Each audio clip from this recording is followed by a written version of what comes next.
All right, so my name is Pawan Oberoi.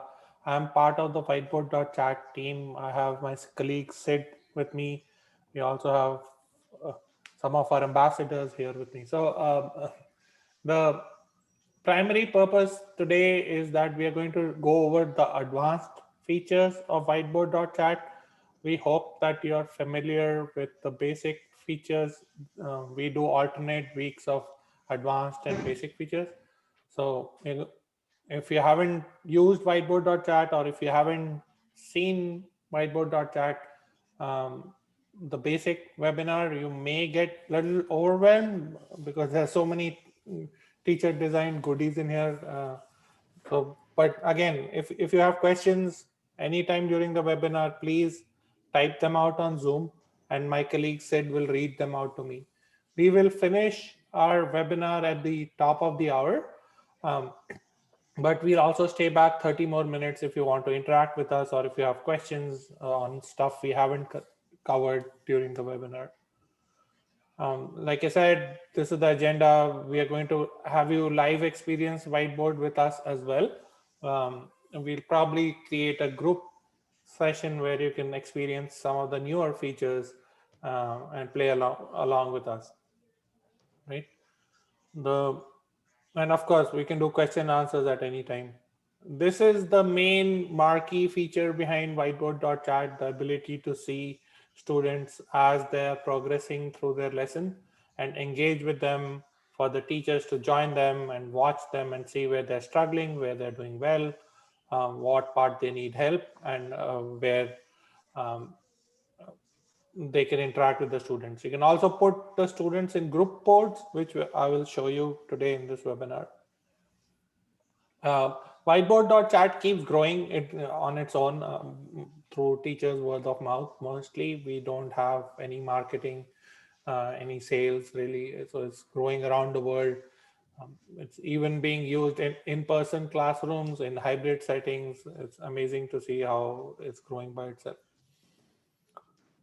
Here are a couple of boards that teachers created for group activities.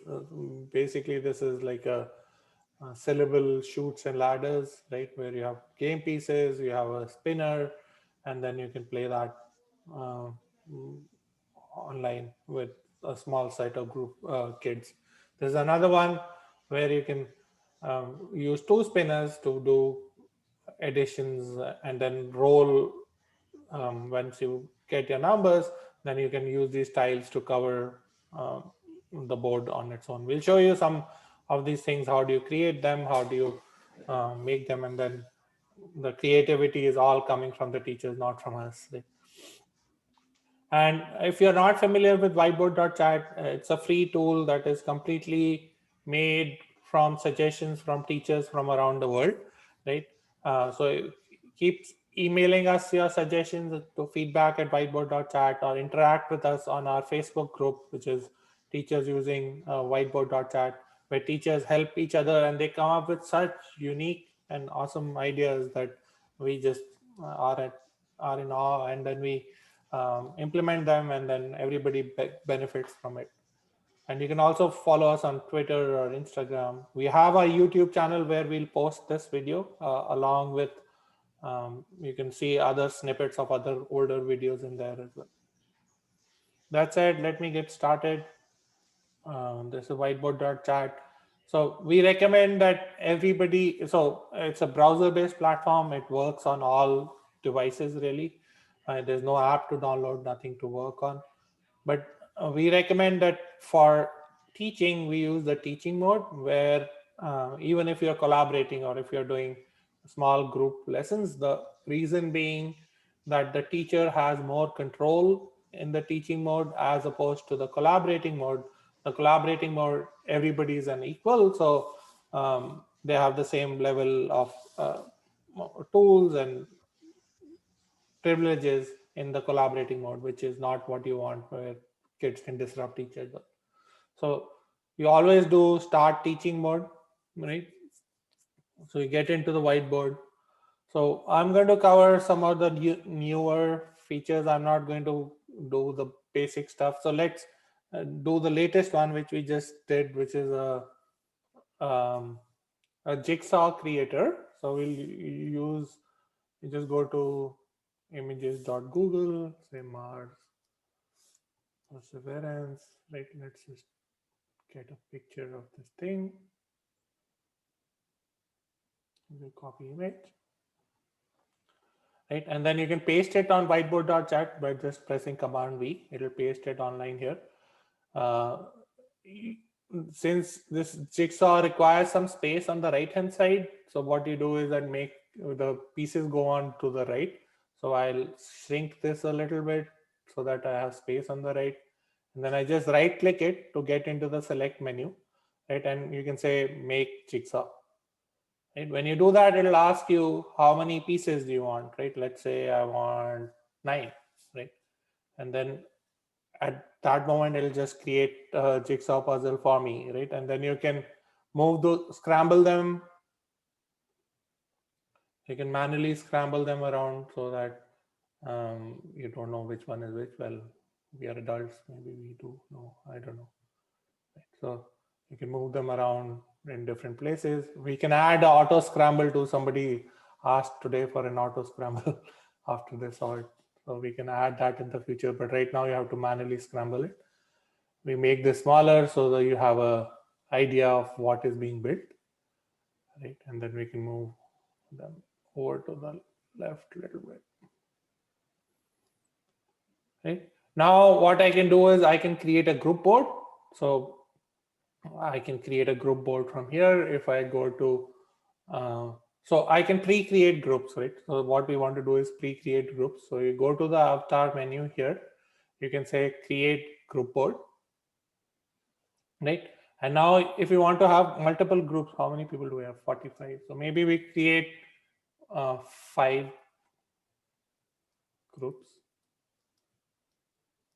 or maybe 9 groups. Let's just go 9 groups. And then you can say group 1 to group 9 separated by commas, and you can pre-create them, right? So what that does is it creates all of these groups for me. And when you join, you'll be prompted for a group ID to join, right? And that's it. Now I'm done. I can send this invite over to, I can also, let me just for the heck of it, also put a spinner. So you are familiar with the spinner activity on a group board too. So I'll go here, I'll go to widgets, I'll find a spinner. Even though it's not directly related to this activity, I can customize the spinner to say I want numbers instead of names. Right? And then I can put it here. And of course, I can resize it as well. Right? And that's it. Now, what I can do is that I can invite you guys so you can experience the group activity with me. We'll cover more features as we go along, but let's turn this around a little bit so that we do the group activity first. So I'll open a sample student on the right hand side, and I'll post the link. Just pick a random group. So when you enter your name, you'll be asked for your name when you enter. Just pick a random group, just not everybody pick group 1, right? So that we can have somewhat of an equal distribution, right? And then when you join the group, you should use the move and resize tool and try building this perseverance back together in the jigsaw that is created, right? So that's it. So it's very simple to create group activities. You as the teacher can watch the whole group by going to the group. You can watch all the participants joining, right? You can have up to 125 participants on a given board, but you can watch them all as they join, right? You can watch, if you want to filter out only the group boards, you can just click this gear icon here. You can say board browser, and I want to see only group boards. So it'll only show me one instance per group versus every student being present on the group board, right? So it looks like we have participation in several groups, right? So you can see people are on the group boards, they're working on the different lessons. And then even this, there's only one more teacher. So that's the simplistic way to pre-create groups, create group activities, and you can see as the kids are progressing through the lesson, what are they doing. Let me pause here for a second and see if Sid has any questions for me. Yes, Pawan. Could you quickly point out where the spinner widget was? Yes. So if you most all of the widgets and the stuff is in this palette. So if you click this palette icon on the top here, right, and you go down, you can see there's a spinner, there's a student name spinner which gets populated with people's names automatically as they join, and there's a super dice as well. So there are 3 different types of things in here. Right. Uh, can you configure a spinner so that they have unequal sizes of the sections? No, not right now, right, Sid?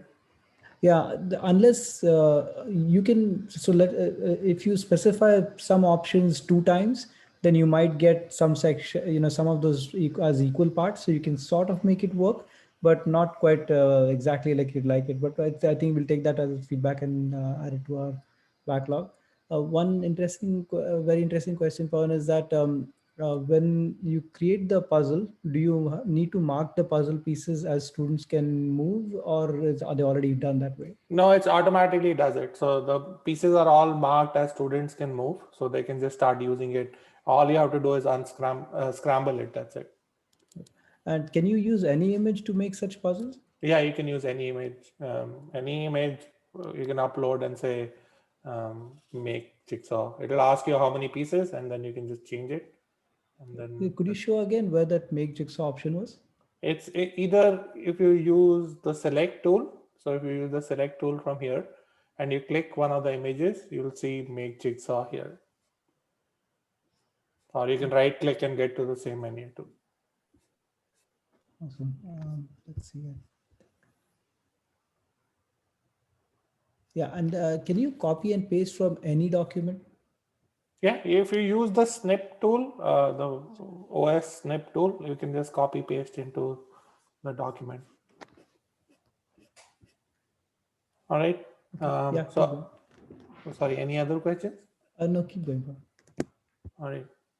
Yeah, so I think that's the basic group activities. One, somebody is really solving the puzzle, which is great. That's me, Pawan. I'm working hard. All right. All right. I'm just trying to figure this out. Thank you, Nan. Oh, you're welcome. All right. So yeah, I don't know what's right. So then lots of people are solving it actually. That's great. All right. So we can show you some of the other features here. Now, if I go to page number 2, right, I can create more activities while people are working on page number 1 as well, right? So I can open this up. Let's go through some of the newer stuff in the tools section, right, and see how we can make activities out of them, right? So the select crop we covered. So let me upload a different file here. Now Google Drive upload works as well, so you can upload from Google Drive directly. Most of you should be able to do that. I'll upload a continents map here on the second page, right? And it will upload that. You can use the if you go to the tools, you can use the select crop tool. If you want to make copies of certain things, you can say, hey, I want copies of Africa, and then you can just keep making copies of Africa and use that for any activities that you want. And these you can say student can clone or students can move, or you can crop the image as well to just select that part of the country of the map. Right. There is the website embedding tool. I don't know if you guys know, but you can actually embed Google Slides in here or PowerPoint slides in here as well. So if you go to Google Drive, let's say, and you want to embed certain slides, change.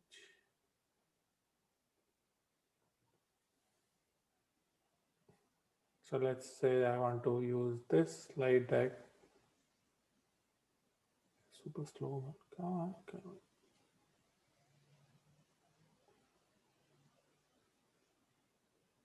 Right. And then if I go back to whiteboard.chat, I can just put that here. And one thing to do is that if you want to give a really good experience, at the end it says edit. You just take that out and say preview instead, right? So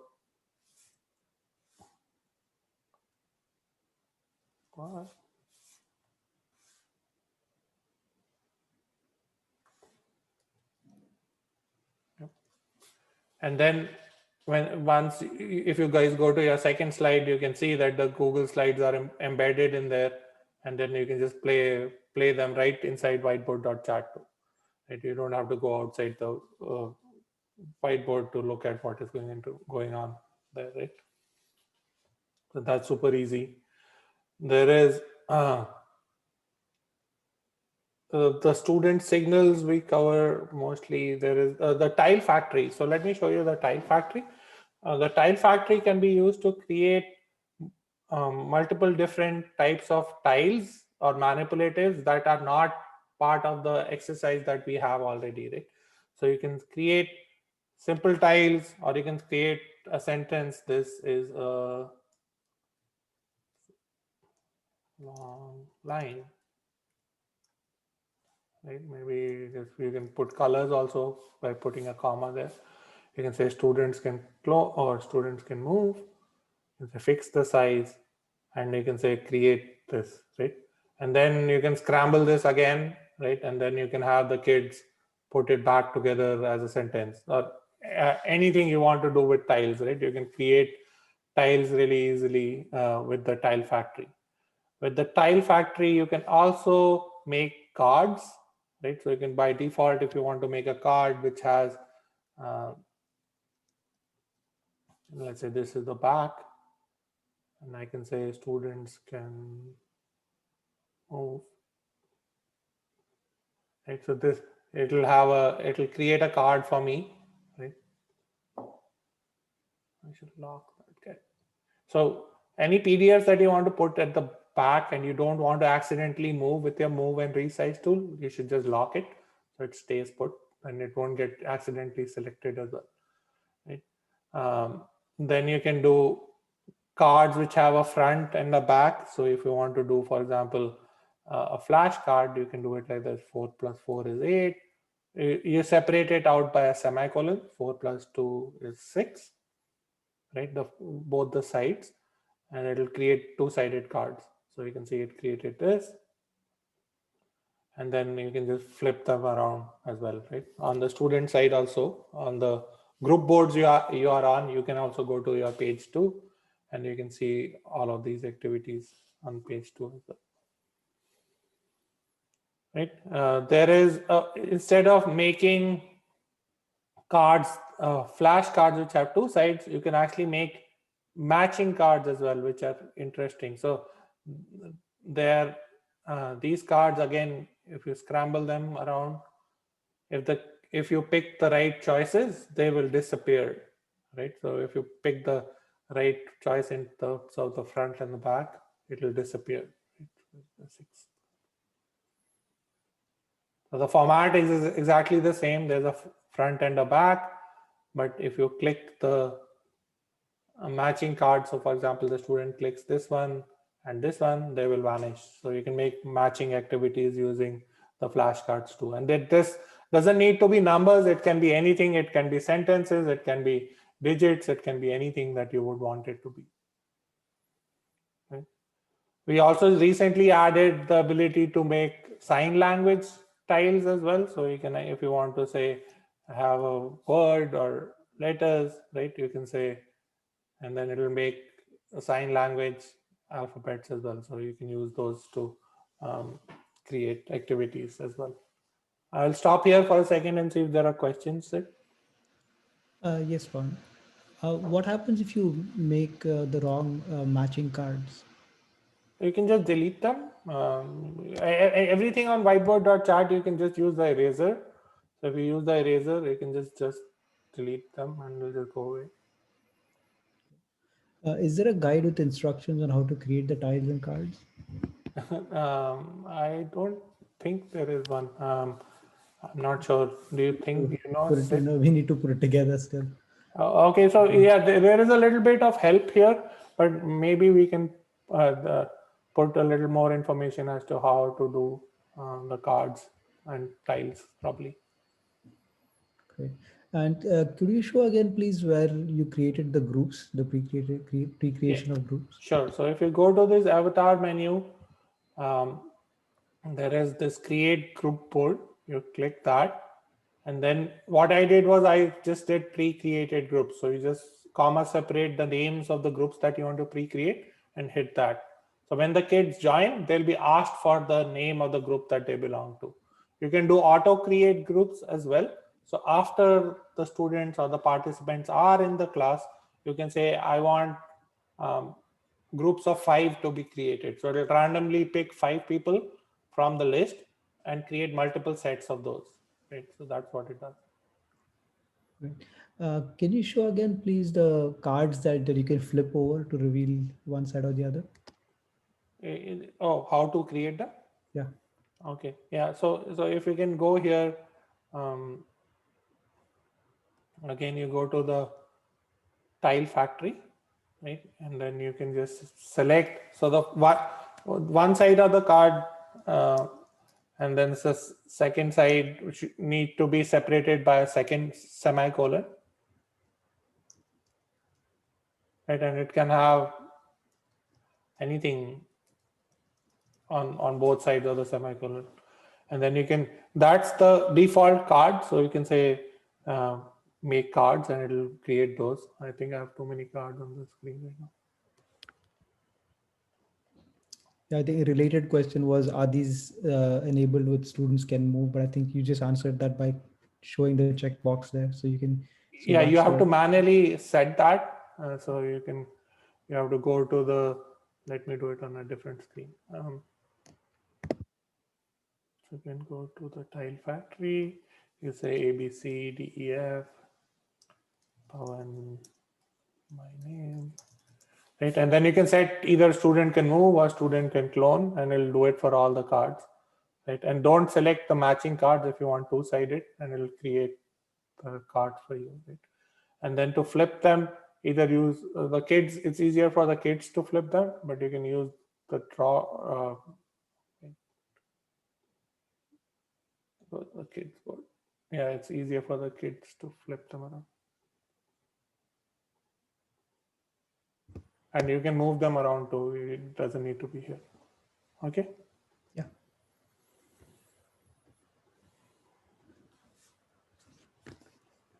All right. So let's keep going. Let me clear this thing. To clear it, it'll clear it for everybody except the locked objects on the screen. Oops, that is not what I intended. Right. So the next thing I want to, sorry, sorry to interrupt you again. This is one question about cards. I think sometimes my students' work are overlapping mine. How can I stop that?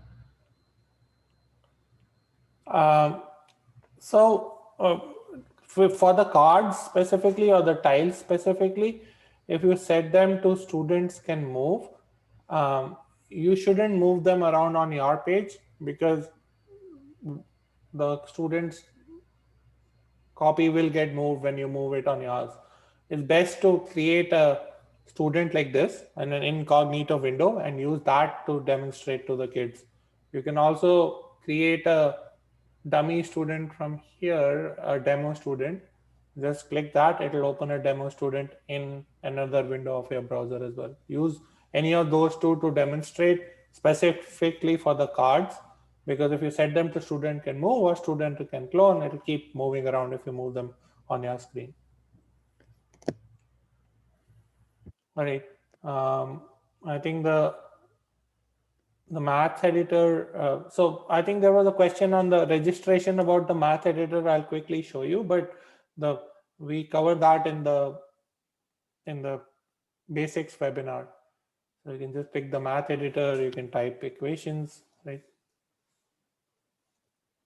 There is a help built in for the math editor that you can look at in the help section here on top. So you can look at this and you can open help and you can look at the math input guide there as well.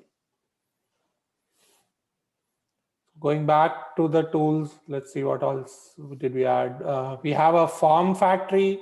This is also pretty cool.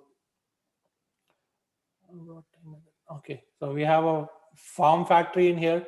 So you can create forms. These are very simple. The directions are right here inside the form factory. You don't need to have additional documentation, but L semicolon is the label. So if you want to do question 1, and then if you want multiple choices which can all be selected, you can have the C, which is a choice box. So it's the choice number 1, choice number 2, and then you can have another question which has an option, only one of them can be picked, and then you use radio buttons for that. So it can be like yes or no, right? And you hit create, it will create the form on the screen for you, right?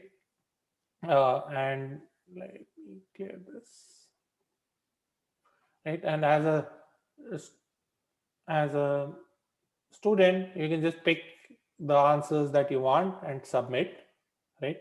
And you can, as a teacher, you can actually see the answers of all the students as well on the when you hit the results, right? You can hide the student names as well. So if you don't want to show who picked what choices, you can hide the student name, so you'll only get the answers and who picked what, right?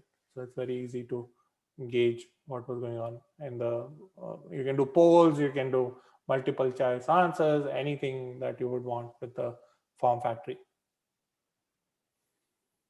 I'll stop for a second and see the questions. I think, Pawan, there's a general question about how sometimes accidentally students can write on a teacher's board, or how can a teacher prevent replicating their work onto a student's board. So maybe you want to address that. Okay, so typically, so let me go the easy one first. So what happens is that whatever the teacher does on the screen gets replicated to the student board immediately, right? There is no, it's a live replication. What you can do as a teacher is turn off replication. So you just go to the 3 dots and say toggle replication to students, and it will pop this up saying real-time replication is disabled. So now whatever I draw doesn't show up on the screen of the students, right? But even if I put PDFs or any other objects, those will also not show up on the students page. So just use this for demonstration purposes. And once you're done with the demonstration, you just turn this off. And then from then on, everything again starts to appear on the students board, right? For the flip side, how can students start writing on the teacher's board? The most common mistake is that you use this link to put in your LMS or to share with the students. The correct way to do it is to go to the invite button, and then you can either share in Google Classroom or share to Teams, or you can copy this URL and put it in your LMS, right? That's a better way, and that makes sure that the students never go to the teacher's board. They'll always end up on their own individual boards or the group boards that they're assigned to. Okay, anything else, Sid? Nothing. I think you addressed the questions. A few other quick pointers that I've seen some teachers run into is that they have their follow teacher enabled. So then they mix it up with some student boards. So be careful when you have the follow teacher enabled or disabled. And also try not to create your whole board with the replication disabled, because then you may think that the board is all being set up right, but when the students join, they end up seeing their board is completely blank, and then it becomes a little bit of a tedious job to fix that problem. So just be careful whenever you use these features, so you enable and disable them as needed. Okay, cool. So I'll show you a couple of more neat things. There's this new rec thing we added where you can create something for the students to count and do maths with, right? And they can click reset to go back. So this is a new thing as well. And then of course, on the grid view, you can watch the whole class doing what you're supposed, what they're doing with the board as well, right? Let me see. So on the, there's also the ability to write software. Some of the teachers have asked us, there's like a coding box, so you can put a coding box. Oops, let me change my font size first.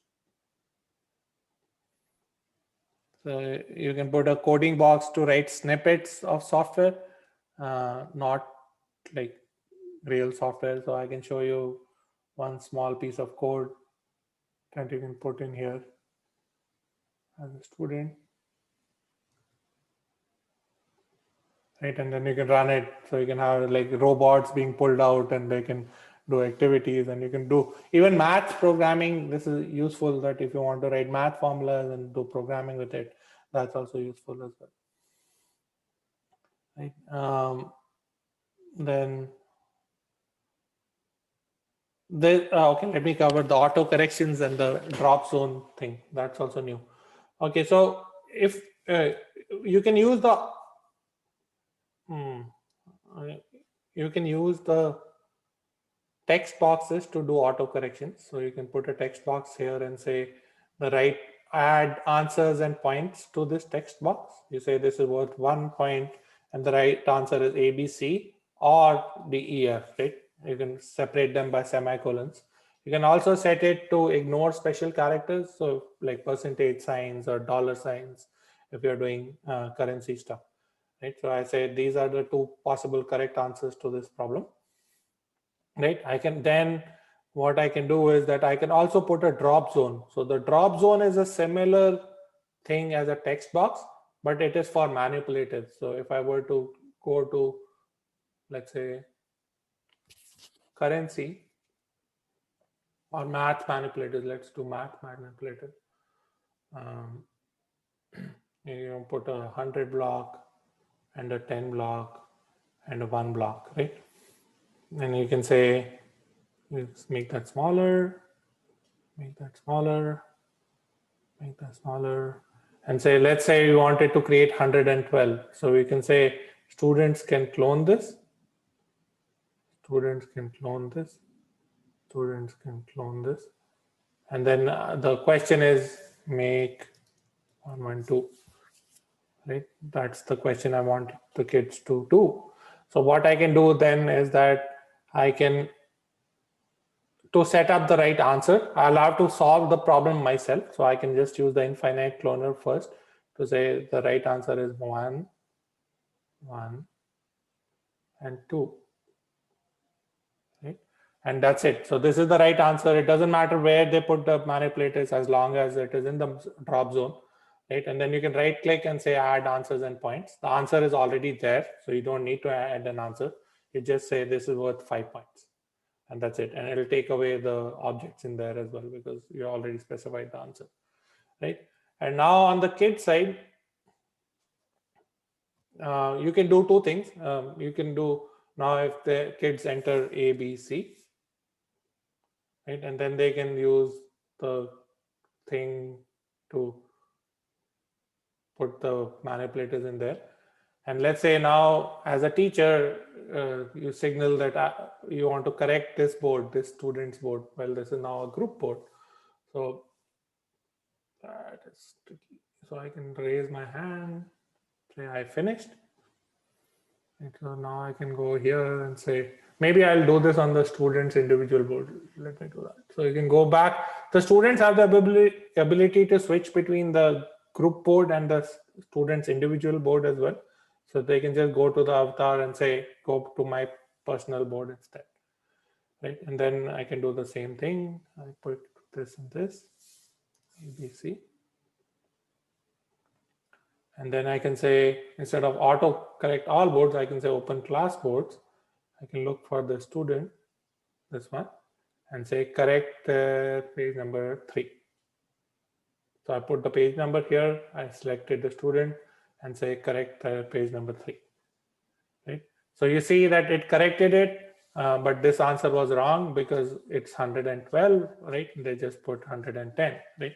So that's why the answer is wrong. This one is correct. So they got that score, right? Now you can keep doing this or let the children have the ability to auto correct their own board as well. So you can actually go to this tools thing the same way you add links. You can say add an autocorrect link and call that test. Right? So now the students have the ability to autocorrect it themselves. So they can say, hey, is this the right answer? No, it's not, right? So, and then you put one more there and say, is this the right answer? Right? So now I got it right. So the kids can have the ability to autocorrect their own boards as well. And you can make escape rooms with these too, which I will show you in a second, which is a little more complex. You can make escape rooms where they can only go to the next page if they achieve a certain score. So you can make games, you can make escape rooms using these constructs of a drop zone and an autocorrecting text box. So again, I'll stop here for a second and see, Sid, if you have questions. Can you grade or autocorrect a group board? I haven't tried it, so that's why I didn't want to try it. You can autocorrect all the boards, so you can not do an individual board. Maybe it will work. Let's try it. So if I go back to the group board, I think it, yeah, maybe not. You can autocorrect all boards, but since there are so many people, it'll take a while to autocorrect. But you cannot do an individual group board. You can autocorrect. If you go here and say autocorrect all boards, that'll do it, but it'll take a long while to do because all the autocorrection actually happens on your computer, really, right? So it fetches one by one all of the boards. We have 31 participants, so it does autocorrect. See, it did autocorrect it, but you cannot do an individual group board.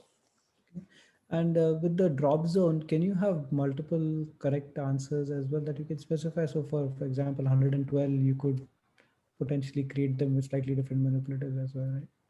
Yeah, so now, yeah, right now we don't have that ability to do multiple choices. We can add that. It'll become complex. Yeah, but that's a good idea. We can add that. Yeah. And can you show again where you could get the drop zone from?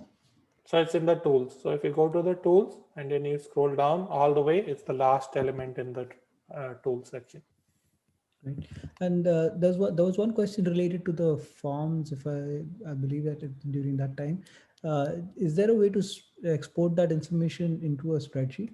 Yes, so all of the work that is being done, so if you go to download, you can download a report which has all the information, right? It has information as to how many students are there, there was a question about attendance. It will show you how much time, when did they join a particular page, when did they leave that particular page, how many annotations they did on the page, what was their score on the page. All of that information is captured there.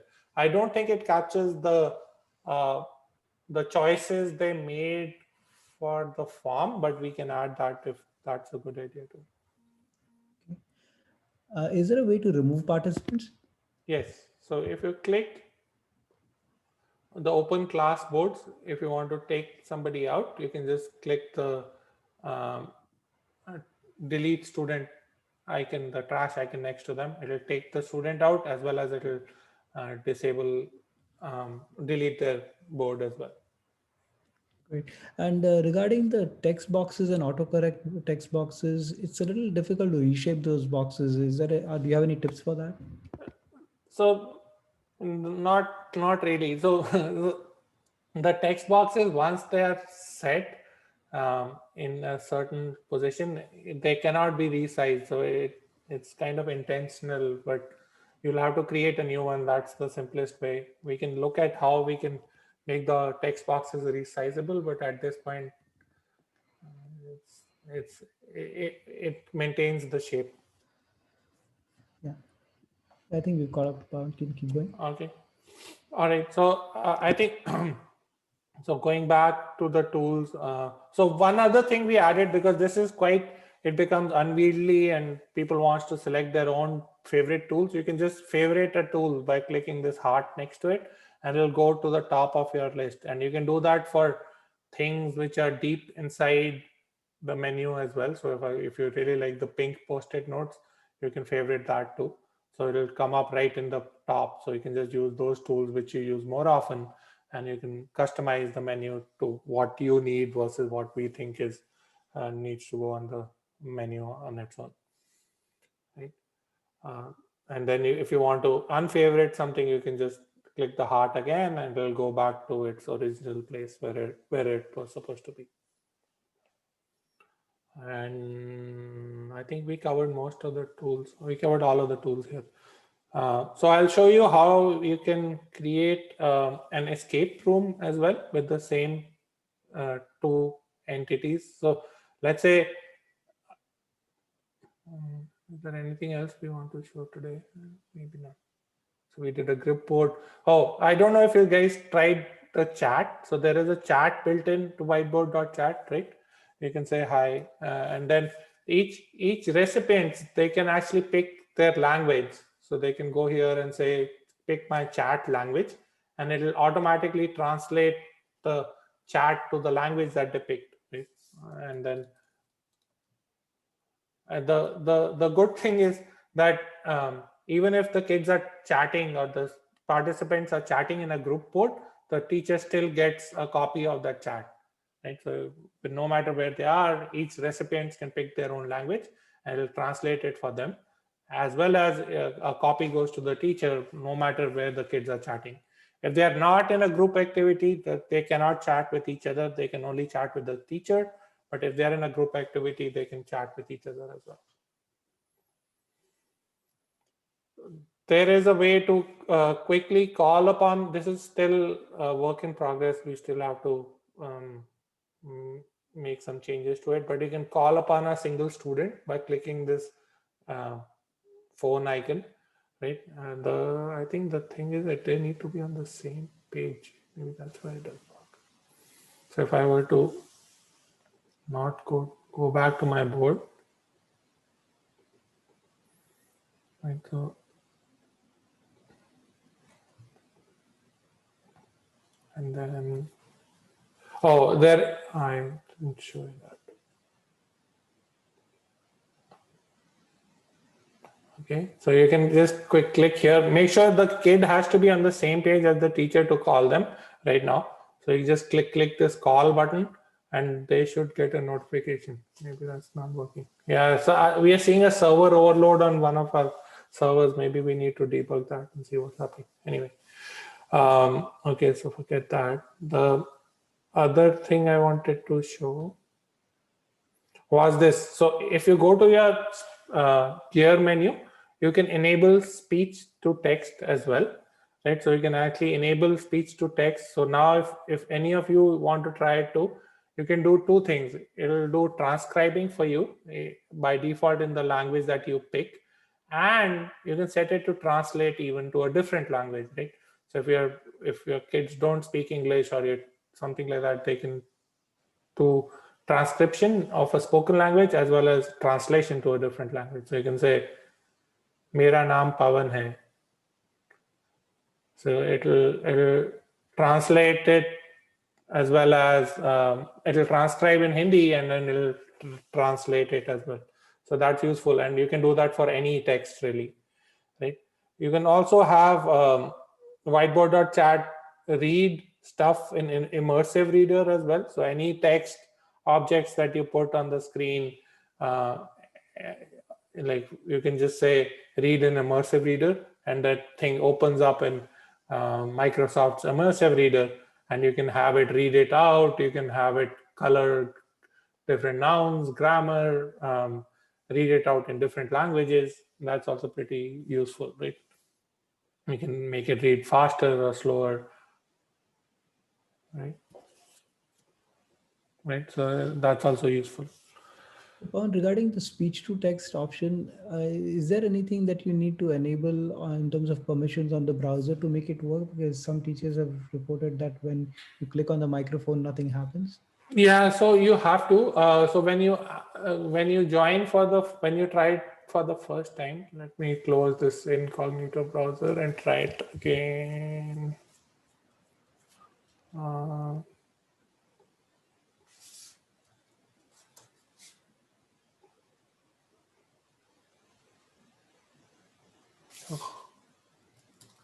so I can join again as a student. Group 4. I don't know if I was in group 4 or group 1. Wow. Yeah, so you see it asks you for permissions to use your microphone. If you block it, then it won't work, obviously, right? You block the permissions. What you can do is that you click this thing in the address bar, and then you can re-enable it. You can say, oh, allow whiteboard.chat to access my microphone, and then it will start working again. So that's, if you see this red thing here, that means it's blocked. And then maybe you have to refresh it. Yeah, there you go. Now it's gone. So now I should be able to transcribe again. This should work. Maybe not. Oh, it doesn't. Yeah, there you go. Olive Garden. It doesn't like my accent, or maybe it thinks I'm hungry. All right. I think, again, any other questions, Sid? Yeah, there was a request to how do you put the autocorrect link for the student board onto the. Yeah, okay. So let's do this. Let me create a escape room really quickly, and then I can show you that too. So what I'm going to do is this thing has too many people, so I'm going to start a new board. It's better to create these without people being present up front, right? So let's say this is page number 1. There is page number 2. Right? You can put any activities here. Page number 3. Right? And on page number 1, the way I want the kids to go from one page to the next page, for the first page, I want them to solve a puzzle, and which will end up with a password at the end, right? Let's assume that there is a password that they get. So what I can do is that I open the sidebar by clicking this thing on the bottom. I right click this and say add password, right? You can say the password, let's say, to go to the next page is gold, right? So it'll lock that page for me, right? So if now if I invite a student, go back. If I invite a student to that page, right? Sorry, to the class, right? And then if I try to go to page number 2, it'll ask me for the password. So if I haven't solved the puzzle, I don't know the password, I won't be able to go to page number 2, right? And similarly, what you can do for as a teacher is on page number 2, you can put an auto correction activity as well. So let's say you put a text box. You can do it with the drop zone also. You can say add answers and points. It's towards 2 points, and the answer is ABC. Let's put another one, another text box. Add answers and points. There's about 2 points, and the answer is DEF. Right? And now what I can say is I can go here as that again, right click and say add password. You can say I want a percentage score. I want at least 60% in the last page for them to go to the next page, right? So I can specify the percentage score here, and that's it. So now both these activities are set up. And for the scoring activity, instead of the teacher scoring it, I can put a button. That's what you were asking. How do I put the button? So you can go to the tools. You can say add link. Pick where you want to put the button and say it's an autocorrect button. It'll say link type. It can be an external website, a page in the book, or an autocorrect button. In this case, I put an autocorrect button and I call this test my score. Right? And that's it. So now what happens on the student side, when they try to go from page 1 to 2, they'll be asked for a password. Right? If they enter the right password, they can go to the next page. So you can actually create a activity for them, a escape room. People online have created really nice escape rooms about this. And then on this page, if they try to go to the next page, right, they won't be able to go. It says, hey, your score is too low, need at least 60%. Right? So then we say, okay, let me put ABC here and then test my score. Right? It's like, okay, you got 50%. Now, if I try to go to the next page, it says, no, you're still not allowed. You need at least 60%, right? So then they can say, okay, now I put DEF2 and then correct your score. Now you got 100%, and then you should be able to go to page number 3. So you can create a really nice escape room activity for your kids where they can go to the next page only after they finish the activities in the past pages and so forth. Okay. Any questions, Sid? Yeah, do you have any other sample boards of escape rooms that teachers can refer to? Yeah. So there are some online. I don't know whether they have been published to the community. If you are part of our, I don't know where they are. We can check and see if you're part of our teachers using whiteboard.chat. We can ask some of the people who have created them to publish it to our community boards, and then we can send them out. Okay. There's one question about creating jigsaws. So let me just read out the question exactly. I want to create a jigsaw over a picture so I can have kids do a matching game. Can I create a jigsaw with a transparent slide? So yeah, I don't quite understand the question either. Maybe we can discuss it after the hour has finished, and then we can come up with unique ways to solve it. All right. Any other questions, Sid? Yes, and a few suggestions from Reed. So again, let's finish the main content and we can go over those as well. Okay, cool. I think we covered most of the things I wanted to cover in this part of the webinar already. And these are most of the advanced features. I can show you how you can create groups after the students are online too. That's another activity that people ask about.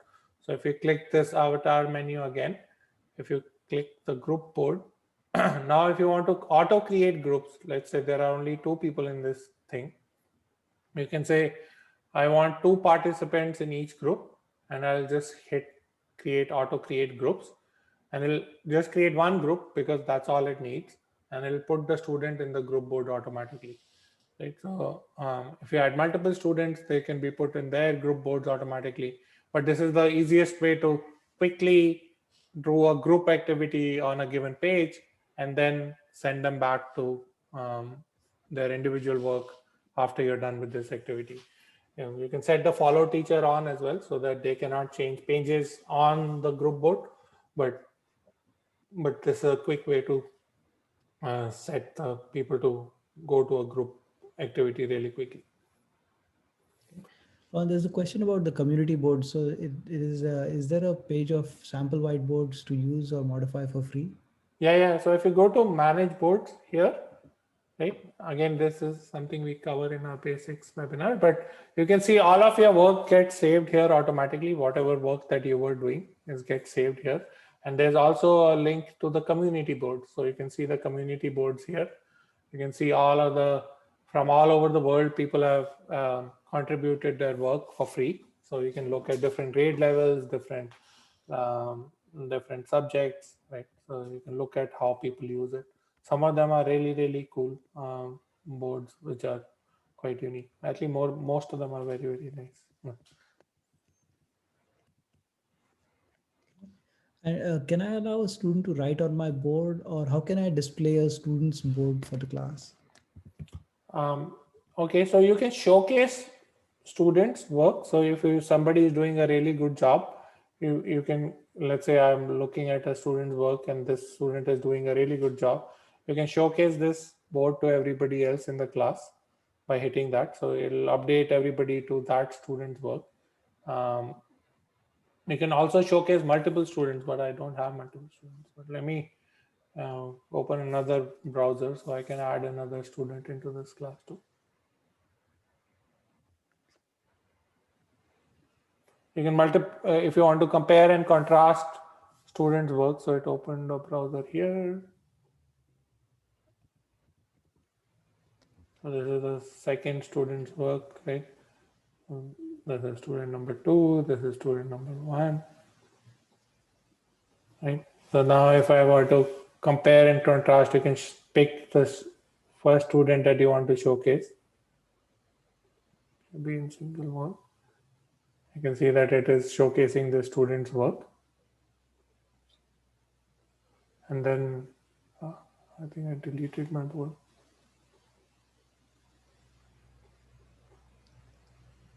Oh. Okay. And then if you showcase the second student,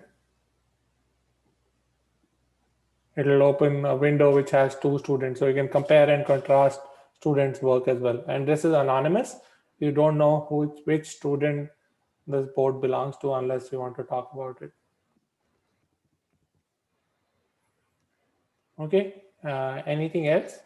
Yeah, so on the community board, there are two buttons, link and copy, which are of different colors on different boards. Do the colors represent some different topics? And is there a search tool for the community boards? Right. So I think there is a search tool, so you can actually search here on the top right. You can say grade colon 4 or 4. Right. So you can search for different subjects. You can search for different. May want to see all the math boards, for example. You can do that from there. Right. The link and copy means it will make a copy for you automatically. Right. Link is for if you want to share this with somebody else. So if you want to send this board to some other person, you can just create a link and then share it with them. And when they click it outside whiteboard.chat, right? If you share it to somebody else, and they can open it directly from there. Yep. Is there a way to preview the community boards without copying? Not right now, but even if you copy it, you can delete it later by going back to your saved boards, and you can delete it. But it'll always make a copy for you as soon as you hit copy.